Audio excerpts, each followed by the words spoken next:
स्वागत है दोस्तों आपके अपने यूट्यूब चैनल में। आज मैं आप लोगों के लिए लेके आया हूँ चाइल्ड डेवलपमेंट एंड पेडागोजी, है ना। आज ऐसा क्वेश्चन लेके आया हूँ, 20 क्वेश्चन लेके आया हूँ जो कि सीटेट जेटेट और किसी भी एग्ज़ाम के लिए बहुत ही महत्वपूर्ण क्वेश्चन है और ये एग्ज़ाम के को देखते हुए ये बनाया गया है। आप इसे देखिए और एनालिसिस कीजिए और अपना अटेम्प्ट कीजिए कि आप कितना सही क्वेश्चन अटेम्प्ट कर पा रहे हैं। हाँ, तो चलिए दोस्तों स्टार्ट करते हैं कि निम्नलिखित में से कौन-सा बाल केंद्रित शिक्षा से संबंधित नहीं है? तो पहला है शिक्षक अधिगम के सुविधादाता के रूप में कार्य करते हैं। जी, बिल्कुल कार्य करते हैं। शिक्षक प्रश्न उत्तर विधि के माध्यम से पढ़ाते हैं। ये थोड़ा-सा कमज़ोर आंसर लग रहा है। और तीसरा देखते हैं, बच्चा अधिगम का केंद्र है। जी, बिल्कुल केंद्र है। अधिगम बच्चे के अनुभव पर आधारित है। जी, ये भी सही है, यानी दूसरा क्वेश्चन हमारा गलत है। तो यहाँ पे क्वेश्चन में भी गलत ही पूछा गया था, तो दूसरा आंसर गलत है ना? सही। नेक्स्ट क्वेश्चन देखते हैं कि परिपक्वता क्या है? यह उन परिवर्तनों का वर्णन करती है जो पर्यावरणीय प्रभाव से अपेक्षाकृत स्वतंत्र है। जी, पर्यावरण से हमेशा बच्चों को स्वतंत्र रखना भी चाहिए, ये सही है। यह वृद्धि की प्रक्रिया से संबंधित है। जी, परिपक्वता एक वृद्धि की प्रक्रिया से संबंधित होती है, यानी दोनों क्वेश्चन हमारा सही है। तो ऑप्शन नंबर 4 हमारा सही हो जाएगा। नेक्स्ट क्वेश्चन, जीन पियाजे के अनुसार संज्ञानात्मक विकास की अंतिम अवस्था जिसमें बाल अमूर्त सोच विकसित कर लेता है। तो अमूर्त वाला जो हमारा सोचना स्टार्ट कर देता है, तो वो हमारा हो जाता है औपचारिक संक्रिया अवस्था। जो भी ऑप्शन नंबर 2 हमारा सही हो जाएगा। नेक्स्ट क्वेश्चन कि समावेशी शिक्षा की आवश्यकता और महत्वपूर्णता क्या है? विशेष आवश्यकता वाले बच्चों को अधिगम और कक्षा में भाग लेने में कुछ बाधाओं का सामना करना पड़ता है। जी, करना तो पड़ता है। यह सभी छात्रों को सफल होने में मदद करने का एक बेहतर तरीका है। जी, सही है। यह संबंध विकसित करने के अवसरों को सीमित करता है। जी, बिल्कुल सीमित नहीं करता है। ये हमारा ऑप्शन जो हमारा 3 है वो गलत लग रहा है, यानी 1 और 2 हमारा ऑप्शन सही है। 1-2 यानी तीसरा नंबर हमारा सही आंसर हो जाएगा। नेक्स्ट क्वेश्चन देखते हैं। एक कक्षा में विद्यार्थियों को कुछ भी नहीं बताया जाता है, लेकिन वर्णित प्रश्नों के उत्तर को ध्यानपूर्वक देखने के लिए प्रेरित किया जाता है। वे पुस्तकों और आसपास उपलब्ध सामग्री की सहायता ले सकते हैं। तो प्रयोग की गई शिक्षण विधि कौन-सी विधि है? तो ये हमारा जो विधि है ये ह्यूरिस्टिक विधि कहते हैं। इस तरह के विधि को क्या कहते हैं? ह्यूरिस्टिक विधि। जी, तो नेक्स्ट क्वेश्चन देखते हैं कि बच्चों में सृजनात्मक को बढ़ावा देने के लिए निम्नलिखित में से किस गतिविधि का उपयोग किया जाता है? सृजनात्मक को बढ़ावा देने के लिए, तो पहला है कि बच्चों को समान अक्षरों वाले शब्दों की सूचीबद्ध करने और उनमें से वाक्य बनाने के लिए कहना। जी, ये भी बिल्कुल सही है कि बच्चों को पत्रिकाओं और समाचार पत्रों में आने वाले वर्ग पहेली को हल करने के लिए कहना। जी, ये भी सही है। छात्रों से एक नए नाम पर पहुँचने के लिए 2 नामों के कुछ हिस्सों को मिलाने के लिए कहना, तो ये भी हमारा सही है। यानी क्वेश्चन का जो तीनों हमारा ऑप्शन जो दिया गया है, तीनों का तीनों सही लग रहा है। तो चलिए दोस्तों नेक्स्ट क्वेश्चन, बच्चों का निःशुल्क और अनिवार्य शिक्षा का अधिकार अधिगम 2009 यह निर्धारित करता है कि शिक्षा डैश होनी चाहिए। तो जो हमारा बच्चों का निःशुल्क और अनिवार्य शिक्षा का अधिकार जो अधिनियम 2019 वाला जो है, तो ये शिक्षा क्या होनी चाहिए? शिक्षा सह-शैक्षिक विषयों पर सीमित होना चाहिए? ये बिल्कुल सीमित नहीं होना चाहिए। लगातार परीक्षण द्वारा सावधानीपूर्वक निगरानी करके निगरानी तो करना चाहिए। और नेक्स्ट क्वेश्चन देखते हैं कि एक बच्चे के अनुकूल तरीके से गतिविधियों के माध्यम से, जी, ये बिल्कुल सही लग रहा है। अतिरिक्त कोचिंग द्वारा समर्पित, नहीं, ये बिल्कुल गलत लग रहा है कि हम कोचिंग पे, ये बोल रहा है चौथा का आंसर जो है कि कोचिंग पे ही निर्भर करके एकदम पूरा शिक्षा को हासिल कर सकते हैं, तो ये बिल्कुल भी गलत लग रहा है। तीसरा ऑप्शन हमको सही लग रहा है, तो देखते हैं। जी, बिल्कुल सही है कि एक बच्चे के अनुकूल तरीके से है ना, गतिविधियों के माध्यम से हमें इसको शिक्षा होनी चाहिए। नेक्स्ट क्वेश्चन, एरिक एरिक्सन के सिद्धांत के अनुसार बच्चा कपड़े पहनने, खिलौनों से खेलने जैसे कौशल को रोकता है। इस अवस्था में बच्चा किस मनोसामाजिक संकट से गुजरता है? तो इस तरह का जो आंसर का क्वेश्चन का आंसर हो जाएगा कि स्वायत्ता बनाम शर्म।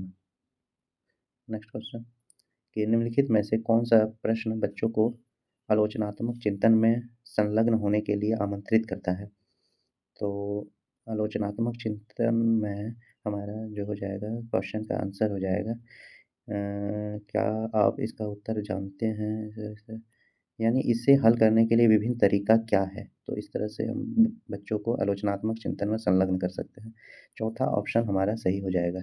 नेक्स्ट क्वेश्चन निम्नलिखित में से कौन-सा कथन कोहलरबर्ग के नैतिक विकास के सिद्धांत से सहमत नहीं है? तो ऑप्शन हमारा एक हो जाएगा कि नैतिक मूल्यों के सिद्धांत सार्वभौमिक मूल्यों को दूसरों के अधिकारों को संवेगों के बारे में नहीं बताते हैं, जो कि ये बताते हैं कोहलरबर्ग। तो हमारा ऑप्शन एक गलत लग रहा है और दूसरा बोल रहा है कि कार्य और निर्णय मुख्य रूप से दूसरों से अनुमोदन प्राप्त करने की दिशा में उन्मुख होते हैं। ये हमारा सही है ऑप्शन पर क्वेश्चन में हमको कौन सा सिद्धांत सहमत नहीं है, इसमें क्वेश्चन का आंसर में हमको नहीं वाला ही चुनना होगा।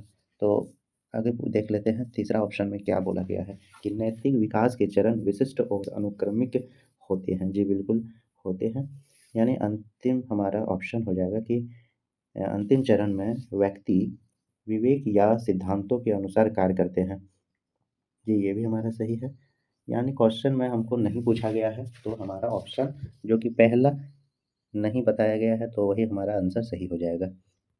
तो नेक्स्ट क्वेश्चन देखते हैं क्वेश्चन कि कथन ए में बोला गया है कि बच्चों के भाषाई विकास के लिए प्राथमिक स्तर की कक्षाओं में मुद्रित समृद्ध परिवेश आवश्यक है। हाँ जी, बिल्कुल सही है कि परिवेश कक्षाओं में मुद्रित समृद्धि परिवेश आवश्यकता होती है और कारण में बताया गया है कि संवेगों की अधिगम में महत्वपूर्ण भूमिका है। तो ये भी हमारा सही है, पर दोनों में कोई हमको उसका संबंध नहीं दिख रहा है। तो हमारा दोनों कथन और कारण दोनों हमारा सही है, लेकिन इसका व्याख्या जो कर रहा है कारण कथन का, तो वो हमको सही आंसर नहीं लग रहा है। तो यानी हमारा ऑप्शन नंबर 2 यानी कथन ए और आर दोनों सही है, लेकिन आर जो है ए की व्याख्या सही नहीं करता है। तो ऑप्शन हमारा 2 सही हो जाएगा। नेक्स्ट क्वेश्चन 5 साल का लड़का राहुल समझता है कि अगर एक जार लंबा और पतला है और दूसरा छोटा और चौड़ा है, तो इसमें से प्रत्येक जार में समान संख्या में टॉफियाँ भरी जा सकती है। पियाजे के अनुसार राहुल ने निम्नलिखित में से कौन-सा पहलू हासिल किया है? तो ये हमारा हो जाएगा संरक्षण अवधारणा, यानी वो राहुल जो है वो समझ चुका है कि मतलब दोनों ही जार में हम समान संख्या में टॉफियाँ भर सकते हैं। उसका दिमाग में कांसेप्ट आ चुका है, यानी ऑप्शन नंबर हमारा 4 सही हो जाएगा। नेक्स्ट क्वेश्चन महेश अपनी पुस्तक विद्यालय लाना भूल गया और उसने अमित को व्याख्यान के दौरान अपनी पुस्तक साझा करने के लिए कहा। तुम्हें अपनी पुस्तक आज मेरे साथ साझा करनी चाहिए क्योंकि मैंने कल अपना गृह कार्य तुम्हारे साथ साझा किया था। लॉरेंस जो कॉलरबर्ग के नैतिक विकास के सिद्धांत के अनुसार महेश का कथन डैश अभिविन्यास और प्रतिनिधित्व डैश स्तर पर कर रहा है। तो महेश का जो कथन है वह एक तरफ से साझा करने वाला बात किया गया है इस क्वेश्चन में। तो यानी साझा करने का है तो कॉलरबर्ग का लेवल दूसरा हो जाएगा। दूसरा में बोला गया है वस्तु का विनिमय करना, और यह हमारा जो पूर्व परंपरागत में चले जाएगा। वस्तु का विनिमय और साझा करने का मतलब ही होता है वस्तु का विनिमय करना, यानी ऑप्शन नंबर हमारा 2 सही हो जाएगा। नेक्स्ट क्वेश्चन कि एक शिक्षिका के रूप में अमृता विभिन्न कार्यों का उपयोग करती है, जैसे कि चार्ट और ग्राफ बनाना, आरेखन करना, जानकारी एकत्र करना और उन्हें जोड़ी या समूह कार्यों के माध्यम से प्रस्तुत करना। यह विभेदित निर्देश क्या है? चार्ट बनाना, ग्राफ बनाना, आरेखन करना, जानकारी एकत्र करना।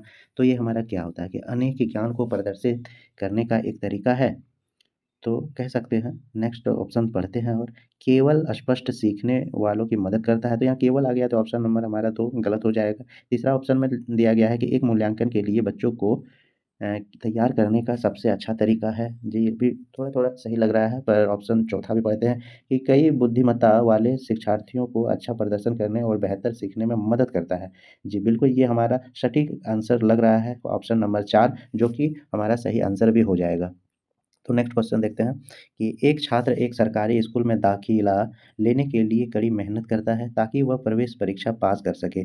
यह छात्र जो है डैश अभिप्रेरित है। ये किस कैसे मोटिवेट है कि वो सरकारी स्कूल में जो एडमिशन हो जाए हमारा, तो वो कड़ी से कड़ी मेहनत कर रहा है तो परीक्षा पास कर जाएगा वो। तो वो हमारा जो कॉम्पिटिशन है वो लड़का सोच रहा है कि हम परीक्षा पास हो जाए। तो वो हमारा है कि व्यक्तिगत रूप से, तो व्यक्तिगत रूप से है ही, पर उतना वो सक्षम नहीं हो सकता है, जो कि आंतरिक रूप से ज़्यादा बेहतर हो सकता है कि आंतरिक रूप से वो मोटिवेट है, अभिप्रेरित है, जो कि वह परीक्षा पास कर जाएगा। आंतरिक रूप से अगर हम किसी भी परीक्षा को पास करने के लिए सोच लेंगे, तो हम वो परीक्षा पास कर सकते हैं। तो हमारा ऑप्शन नंबर 2 सही हो जाएगा। नेक्स्ट क्वेश्चन, कथन ए में बोला गया है कि पूर्वी अपनी कक्षा में रही है, वह क्या कर रही है? ऑप्शन नंबर हमारा 1 सही हो जाएगा। नेक्स्ट, ये 14 वर्षीय लड़के आर्यन को लगता है कि सभी उसकी शॉर्ट शर्ट पर लगे स्याही के धब्बे पर ध्यान देंगे, जबकि उसकी 15 वर्षीय बहन सौम्या को एक सिंपल के पिंपल के साथ लगता है कि सभी लोग सोचेंगे कि उसकी त्वचा कितनी खराब है। यह घटना किशोरों के अहम केंद्रवाद के किस घटक से संबंधित है? तो वह कैसा होगा? ऑप्शन नंबर पढ़ते हैं, देखते हैं इसका क्या होगा ऑप्शन सही। ऑप्शन नंबर 1 में कहा गया है कि काल्पनिक तर्क होगा। हाँ, काल्पनिक तो होगा, पर वह तर्क यानी थिंकिंग में नहीं जाएगा। वह निगमात्मक तर्क, ये भी गलत हो जाएगा। व्यक्तिगत कल्पित कथा, ये तो कथा तो बोल नहीं रहा है, ये भी गलत हो जाएगा। चौथा नंबर में काल्पनिक दर्शन, हाँ, वह देख रहा है कि ऐसे-ऐसे हमारे साथ घटना घट सकता है, तो वो सोच रहा है, यानी वह देख रहा है। तो हमारा ऑप्शन नंबर 4 सही हो जाएगा। नेक्स्ट क्वेश्चन, अभिकथन में कहा गया है कि व्याकरण का शिक्षक पहले अवधारणा का उदाहरण देता है, फिर निगम बताता है। उनके अनुसार शिक्षण की आगमनात्मक विधि सबसे उपयुक्त विधि है। जी, आगमनात्मक में पहले उदाहरण बताया जाता है, फिर नियम बताया जाता है, तो ये हमारा सही है। और कारण में बताया गया कि शिक्षण की आगमनात्मक विधि वह विधि है जिसमें शिक्षक पहले नियमों को बताता है और फिर उदाहरणों की व्याख्या करता है। आगमनात्मक में विधि में कि शिक्षक पहले नियम नहीं बताता है, पहले उदाहरण बताता है, यानी कारण हमारा गलत हो जाएगा। तो ऑप्शन हमारा 3 सही हो जाएगा कि अभिकथन हमारा सत्य है, लेकिन उसका कारण हमारा असत्य है। ऑप्शन नंबर 3 हमारा सही हो जाएगा। नेक्स्ट देखते हैं कि कक्षा में अर्थपूर्ण अधिगम को प्रोत्साहन करने के लिए अध्यापिका को क्या चाहिए? कि विद्यार्थियों की सहायता करनी चाहिए, कि वे अपने अनुभवों और अभिप्रेरणाओं को सुव्यवस्थित कर पाए। जी, ये हमारा सही लग रहा है। विद्यार्थियों को उनके प्रदर्शन के आधार पर वर्गीकृत और नामांकित करना, ये भी हमारा सही लग रहा है। नहीं, हमारा वर्गीकृत नहीं करेंगे इसमें और नामांकित नहीं करेंगे, ये हमारा थोड़ा ऑप्शन, ये हमारा दूसरा थोड़ा-सा वीक लग रहा है, कमज़ोर लग रहा है। ऑप्शन नंबर 3 में बताया गया है कि विद्यार्थियों में संवाद और परिचर्चा को प्रोत्साहित करना चाहिए, जिससे उनमें परिप्रेक्ष्य का निर्माण हो। जी, ये हमारा सही लग रहा है। कक्षा में विविधता को अनदेखा करना, ये तो हमारा गलत ही लग रहा है। यानी ऑप्शन हमारा जो 3 सही हो जाएगा, इसमें 1 और 3 सही सही बोल रहा है। तो नेक्स्ट क्वेश्चन, एक बच्चे के पास अपने पालतू जानवर के साथ अपने अनुभव के आधार पर कुत्ते का स्कीमा है। फिर वह बगीचे में एक और कुत्ता देखता है ना? यानी अपना घर में पालतू कुत्ता को देखा और बगीचे में भी एक दूसरा कुत्ता को वह देखता है। वह जानवर को पहचानने में सक्षम होता है कि हाँ, उसका भी 4 पैर होता है, पालतू जानवर का, कुत्ता का भी, और ऐसे नॉर्मल जो कुत्ता होता है उसका भी 4 पैर होता है। तो वो सक्षम हो गया, पहचान गया कि वह भी एक कुत्ता ही है। तो कथन में संज्ञानात्मक विकास की किस प्रक्रिया पर प्रकाश डाला गया है? तो वह एक दूसरे को क्या कर रहा है, सक्षम हो रहा है, यानी वह एक समझ पा रहा है कि वह भी एक कुत्ता है, यानी आत्मसात्करण कर रहा है। आत्मसात्करण कर रहा है, यानी एसिमिलेशन कर रहा है वो अपने आप को अपने दिमाग में। तो ऑप्शन नंबर हमारा 1 सही हो जाएगा। यहीं तक क्वेश्चन था दोस्तों, 20 आपके लिए, जो कि परीक्षा के पॉइंट ऑफ व्यू से हमारा पूरा 20 क्वेश्चन सही सही हम उम्मीद करते हैं कि आपने भी सही सही उसको लगाया होगा। और ये हमारा 20 क्वेश्चन आप लोगों के लिए लेके आया, जो कि क्वेश्चन था। तो ऐसे ही वीडियो में बने हुए रहिए दोस्तों। अच्छा लगे तो ऐसे ही वीडियो के लिए चैनल को सब्सक्राइब कर सकते हैं और इसे लाइक भी कर सकते हैं। हमें मोटिवेट मिलता है कि आगे इसी तरह का क्वेश्चन आप लोगों के लिए लेकर आएँ। तो चलिए दोस्तों, विदा लेते हैं अगले वीडियो के लिए। तो नमस्कार, जय हिंद।